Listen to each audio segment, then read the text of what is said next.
You can change a person. You can change a family. If you can change a family, you can change a street and a community. If you can change a community, you can change a town. If you can change a town, you can change a city. You can change a city, you can change a country. And if you can change the country, you can change the world.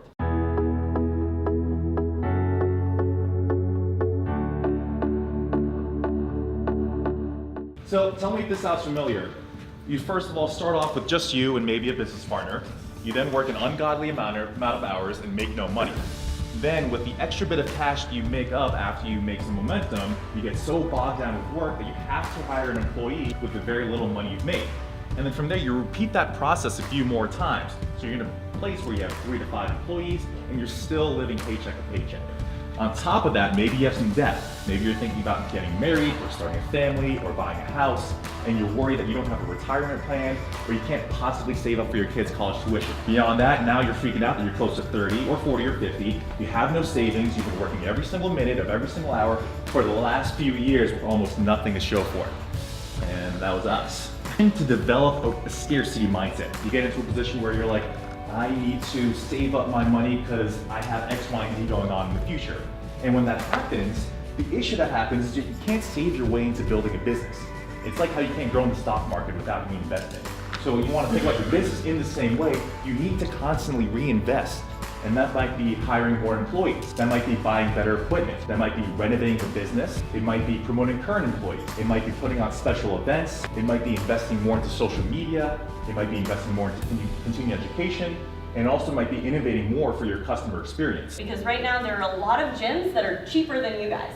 You probably have a lot of gyms around you that are a lot cheaper and that might even have better amenities. They might have spas and they might have saunas and they're still cheaper than you, and you have to give everybody a reason that you're still better. And it's because they offer equipment and gym access and you offer experiences. The simplest analogy that I have for entrepreneurship is that it's kind of like pushing a rock steadily up a hill. And in order for you to keep making progress, you have to keep pushing over and over and over again. And as soon as you start to take a break, you relax for a second, that rock starts to get heavier and heavier and start pushing backwards against you. It's going to be really difficult to then turn around that momentum. So you need to keep pushing forward. And we love this quote from Ed Milet.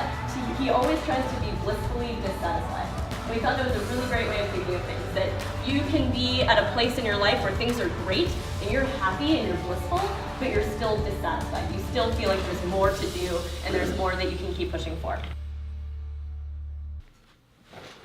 What's up, Achievers? All right, so that was a presentation that we did. It was called 5 Lessons Over the Last 5 Years, and we presented it to the Results Fitness University Mastermind group, which is led by Alwyn and Rachel Cosgrove. In it, we discussed just the concept of keep pushing forward, and that really applies to new business owners. That first 2 to 3 year period is gonna be really difficult, really exhausting, but you just gotta push forward.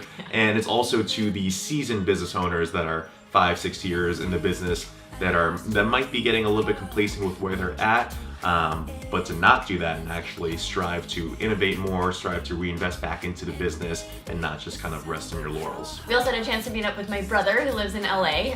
We dragged him out to Malibu, to the beach. He's not really a beach person, and he lives in California, which is like so unfair. But anyway, he got him to come out to Malibu and spend the day at the beach with him, which was awesome. We also get to spend a good amount of time with our friends from Envision Fitness in Canada, Steve and Kari and their coach Bri. And of course our coach Sarah, who came out with us for the first time. It was really cool to have her there and have her represent Achieve. It was also really cool to have a lot of feedback from the group that she was in, talking about how she's not afraid to speak up and she had a lot of great insight, and so it was really, really cool for us to have that experience with her as well. Yeah, it's awesome. Really good trip. Yeah. Alright, Sarah, get in. Hi. Hello.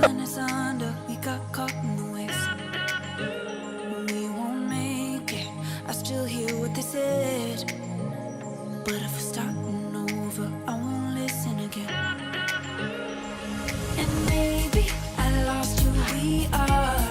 I jumped to the end, and that's not how we left it. And maybe the sound of your heart gets stuck in my head, so I can't forget. When it was only us.